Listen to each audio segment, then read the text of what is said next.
Bismillah, Assalamualaikum warahmatullahi wabarakatuh. Alhamdulillahirabbil alamin wassalatu wassalamu ala asyrafil anbiya'i wal mursalin wa ala alihi washabbihi wa man tabi'ahum bi ihsanin ila yaumiddin, amma ba'd. Pada audio kali ini insyaallah akan ada beberapa poin sederhana tentang huruf-huruf nasab atau yang biasa disebut dengan an-nawasib.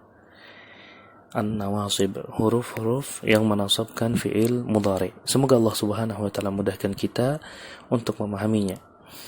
Penulis kitab Ilmu Nahwu Praktis membawakan 7 huruf yang menyebabkan fi'il mudhari menjadi mansub, yaitu an, lan, idzan, kai, lamukai, lamul juhud, dan hatta. An, lan, idzan, kai, lamukai, lamul juhud, dan hatta. Kita mulai dari yang pertama, yaitu an. Huruf nasab an. Contohnya Umaru yuridu an yasuma. Kenapa yasuma? Karena fi'il mudhari yasuma didahului oleh an. Umar yuridu, ingin, an yasuma, berpuasa. Ada catatan untuk an, huruf ini menasabkan fi'il mudhari tanpa perantara, dia langsung yang menasabkan. Kemudian yang nomor 2, lan. Lan memiliki arti tidak akan. Memiliki arti tidak akan. Contohnya al-kaslanu lan yanjaha. Al-kaslanu lan yanjaha. Al-kaslanu pemalas, lan tidak akan, yanjaha sukses. Yanjaha kalau dalam keadaan marfu tentu yanjahu. Namun karena dia didahului oleh lan, sebuah huruf nasab yang menasabkan fi'il mudhari secara langsung tanpa perantara, akhirnya yanjaha menjadi yanjaha ya. Al-kaslanu seorang pemalas, lan tidak akan, yanjaha sukses. Seorang pemalas tidak akan sukses. Kemudian yang ketiga adalah idzan.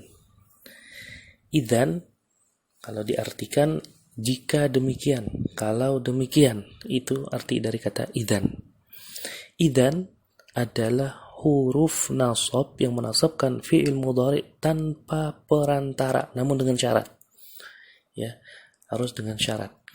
Syarat yang pertama, yaitu harus memenuhi syarat maksudnya. Syarat yang pertama yang harus dipenuhi agar idzan ini menasabkan fi'il mudhari, dia berada di permulaan kalimat yang yang kalimat itu fungsinya untuk menjawab sebuah pernyataan, untuk mengomentari sebuah pernyataan. Misal ada orang menyatakan di contoh sa'astaghfirullah, saya akan minta ampun kepada Allah. Lalu dia ngomentari. Nah, dia taruh idzan di awal komentarnya. Idzan tughfara. Kalau demikian engkau akan diampuni oleh Allah Subhanahu wa taala. Ada di awal kata kalimat idzannya. Kemudian fi'il mudhari yang ada di setelah idzan memuat makna waktu yang akan datang. Kalau demikian, engkau akan diampuni oleh Allah Subhanahu wa taala. Engkau akan diampuni oleh Allah Subhanahu wa taala. Kemudian huruf idzan bertemu langsung dengan fi'il mudhari tanpa dipisah. Idzan tughfara langsung. Tidak ada idzan ya Muhammad atau yang sejenisnya ya. Berdasarkan apa yang disebutkan oleh sebagian ulama, harus bertemu langsung idzannya. Tidak ada penghalang, tidak ada pemisah, tidak ada sesuatu yang memisahkan antara idzan dan fi'il mudhari. Kemudian huruf yang keempat adalah kai. Kai bisa kita artikan supaya atau agar. Kai ini kita contohkan tabassam kai tafroha. Tabassam senyumlah atau tersenyumlah, kai agar atau supaya, tafraha engkau bahagia. Huruf ini menasabkan secara langsung ya, menasabkan fi'il mudhari secara langsung tanpa perantara dia. Menasabkan fi'il mudhari secara langsung tanpa perantara. Jadi kita sudah punya 4 huruf. an, lan, idzan, kai. 4 huruf ini adalah huruf nasab yang menasabkan fi'il mudhari secara langsung tanpa perantara. Mereka semua memiliki tugas menasabkan fi'il mudhari tanpa bantuan orang lain. Namun untuk kai di sini dipersyaratkan agar kainya didahului oleh lamu ta'lil. Didahului oleh lamu ta'lil. Boleh ditulis, boleh juga tidak ditulis, namun harus dianggap ada walaupun kita tidak menulisnya. Kalau sekiranya kita tulis tabassam likai tafraha, sama saja maknanya, tetap tersenyumlah supaya atau agar engkau bahagia. Dan lam pada likai ini kalau kita kaji dalam i'rabnya, tugasnya sebagai harfu jar, ya, dia bertugas seperti harfu jar.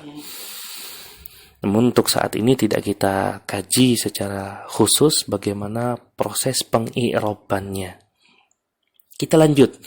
Lamukai, lamukai, yang mana lamukai ini juga disebut dengan lamu ta'lil, lamu ta'lil. Di sini lamukai ini dia menasabkan fi'il mudhari dengan perantara an yang tidak tertulis dan boleh juga ditulis. Ya, perhatikan di sini lamukai dia adalah huruf yang menasabkan fi'il mudhari dengan perantara an. Kita sudah ketemu satu, ya. Pertama ini ada huruf yang menasabkan fi'il mudhari dengan perantara, yaitu lamukai. Boleh ditulis annya, boleh juga tidak ditulis. Jadi perantara atau sarana yang dipakai oleh lamukai untuk menasabkan fi'il mudhari adalah apa? Huruf an. Yang huruf an ini boleh ditulis, boleh juga tidak ditulis. Kita kasih contoh. Ji'tu li'atabayyana. Ji'tu, aku telah datang, li'atabayyana, untuk bertabayun. Perlu kita ingatkan, ta'lil artinya adalah penyebutan alasan, ya. Lam ta'lil, lam untuk alasan. Aku datang dengan alasan bertabayun. Ji'tu li'atabayyana. Kalau pengen ditulis annya, ji'tu li'an atabayyana. Dan sama seperti tadi, seperti kai didahului oleh lam, lamnya disebut lamu ta'lil, dan lamu ta'lil yang ini pun ketika lamu ta'lil di likai tadi sebagai huruf jar, punya tugas seperti huruf jar, lamu ta'lil yang ini pun dia memiliki tugas seperti huruf jar. Kemudian yang keenam, lamul juhud. Lamul juhud contohnya ma kuntu liukhayyibaka. Ma kuntu, aku, ya, tidak, ya. Ma kuntu, aku tidak. Atau lam akun, aku tidak. Liukhayyibaka, aku tidak akan mengecewakanmu. Liukhayyibaka. Lamul juhud ini lam untuk penafian, ya. Tidak akan mengecewakanmu. Ma kuntu liukhayyibaka, aku tidak akan mengecewakanmu. Misalnya dia laki-laki. Makana li yukhayyibaka. Li yukhayyibaka. Dia seorang laki-laki tidak akan mengecewakan engkau. Atau kita ganti. Dia dua orang laki-laki. Makana liyukhayyibaka. Tinggal disesuaikan bagaimana kondisi fiilnya dan fa'ilnya. Ya, kalau dua orang laki-laki, huma, ya makana. Kalau hum, makanu. Kita contohkan. Makanu liyukhayyibuka. Liyukhayyibuka. Dan yakin semua masih ingat bagaimana cara mengi'rab fi'il mudhari. Ada yang dengan cara memfathahkan akhir katanya, huruf di akhir kata, ada yang dengan cara menghilangkan huruf nunnya, ya, bihadfin nun, dengan menghilangkan huruf nunnya. Di sini kita dapati ternyata lamul juhud ini menasobkan fi'il mudhari dengan perantara huruf an juga, sama seperti lamukai. Sudah dua kita ketemu huruf nasab yang menasobkan fi'il mudhari dengan perantara. Yang pertama lamukai, dan yang kedua adalah lamul juhud. Dan di sini perbedaannya adalah untuk lamul juhud an-nya tidak boleh ditulis. Kalau lamukai an-nya boleh ditulis, boleh juga disembunyikan, ya. Kemudian untuk lamul juhud harus didahului oleh makana atau lam yakun. Makana atau lam yakun. Lamul juhud ini juga ada catatan tambahan, bertindak seperti huruf jar, ya, bertindak seperti huruf jar, dan akan nampak jelas ketika kita mengkaji i'rabnya. Namun saat ini kita tidak kaji secara khusus. Yang penting kita sudah tahu ada lamukai, ada lamul juhud. Lamukai ini dia menasobkan dengan perantaraan. Kalau dikaji secara tugasnya selain menasobkan fi'il mudhari walaupun dengan bantuan an, dia seperti huruf jar. Lamul juhud juga demikian, dia menasabkan fi'il mudhari namun dengan perantaraan an, dengan bantuan an, dan dia seperti huruf jar tugasnya. Selain menasabkan fi'il mudhari, dia bertugas seperti huruf jar. Nanti akan nampak di dalam proses pengi'rabannya. Untuk lamul juhud dia punya persyaratan, ditambahi makana atau lam yakun. Kemudian yang terakhir adalah hatta. Huruf ini pun sama dengan lamukai, lamul juhud. Huruf ini menasabkan fi'il mudhari dengan bantuan an, dengan bantuan huruf an yang tidak boleh ditulis. Berarti dia sama dengan lamul juhud. Lamul juhud an-nya nggak boleh ditulis. Hatta an-nya juga nggak boleh ditulis. Ya. Hatta ini dua makna. Ya, ketika dia menasabkan fi'il mudhari, dia memiliki dua makna. Bisa jadi maknanya adalah sebab, bisa jadi maknanya adalah sampai. Atau di situ kita tulis bermakna goyah, ya. Bermakna intihaul ghayah, itu tujuan akhir, ya, tujuan yang paling akhir, artinya sampai. Kita contohkan sekarang. Kul hatta tashba', makanlah sebab itu engkau akan kenyang. Ini artinya hatta kita terjemahkan dengan makna sebab. Hatta di sini juga bisa kita terjemahkan dengan makna goyah atau sampai.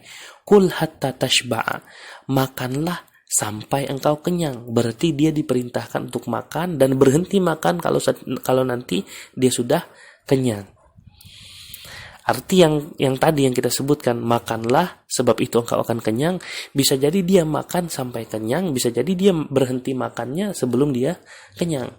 Jadi ada beda, tergantung nanti kita mau pakai hatta yang bermakna sebab atau hatta yang bermakna sampai. Kemudian ada hatta yang dia satu makna saja. Misalkan di sini safartu hatta adkhula syahra Ramadan. Aku bersafar sampai masuk bulan Ramadan. Dia berhenti safar kalau masuk sudah bulan Ramadan. Di sini kita maknakan sebab. Aku bersafar sebab aku akan masuk bulan Ramadan. Tidak, karena akan berubah jauh maknanya, berubah jauh, tidak sesuai dengan keinginan, ya. Dan kalau kita perhatikan tata cara para ulama dalam membedakan mana hatta yang memiliki makna sampai dan mana hatta yang memiliki makna sebab, kita coba perhatikan ada penjelasan yang kita tambahkan di akhir di transkrip. Jika hatta bisa diganti oleh kai, maka ia bermakna sebab. Kita lihat, kul kai tashba. Kul kai tashba, makanlah agar engkau kenyang. Nah, berarti boleh itu dimaknai dengan sebab. Ya. Kemudian jika hatta bisa diganti dengan ilaan. Ila artinya ke, an ya huruf nasab. Maka ia bermakna sampai. Coba kita tes. Kul ila an tashba'a. Oh, bisa. Makanlah ke atau sampai engkau kenyang. Berarti kul hatta tashba bisa punya dua makna. Makna pertama, makanlah yang dengan sebab itu engkau akan kenyang. Makna yang kedua, makanlah sampai engkau kenyang. Coba kita lihat yang nomor 2, contoh nomor 2 untuk hatta. Safartu hatta adkhula syahr Ramadan. Kita coba ganti dengan kai. Safartu kai adkhula syahr Ramadan. Aku bersafar supaya masuk bulan Ramadan. Nggak masuk ini artinya. Ya, kai kan artinya agar, supaya, sebagaimana kita sebutkan di nomor 4. Supaya, agar. Nah, safartu aku bersafar, kai adkhula supaya aku masuk bulan Ramadan. Enggak. Berarti enggak bisa. Ya, berarti nggak bisa dimasuki kai. Maka ini tidak bisa dimaknai dengan sebab. Kita coba yang nomor 2. Bisa diganti tidak dengan ilaan. Safartu ila an adkhula syahr Ramadan. Aku bersafar sampai atau ke masuknya bulan Ramadan. Mungkin dan bisa sekali. Jadi untuk contoh yang kedua hanya satu makna untuk hatta, yaitu sampai. Safartu hatta adkhula syahr Ramadan, aku bersafar, melakukan perjalanan sampai masuk bulan Ramadan. Jadi kita punya huruf-huruf nasab yang menasabkan fi'il mudhari tanpa perantara ada 4, an, lan, idzan, kai, dan kita punya 3 huruf yang menasabkan fi'il mudhari namun dengan perantara an, yaitu lamu kai, lamul juhud, dan yang terakhir adalah hatta. Demikian, semoga Allah Subhanahu wa taala mudahkan kita semua untuk senantiasa istiqomah dalam belajar. Wassallallahu ala nabiyina Muhammadin wa ala alihi washabbihi wasallam. Assalamualaikum warahmatullahi wabarakatuh.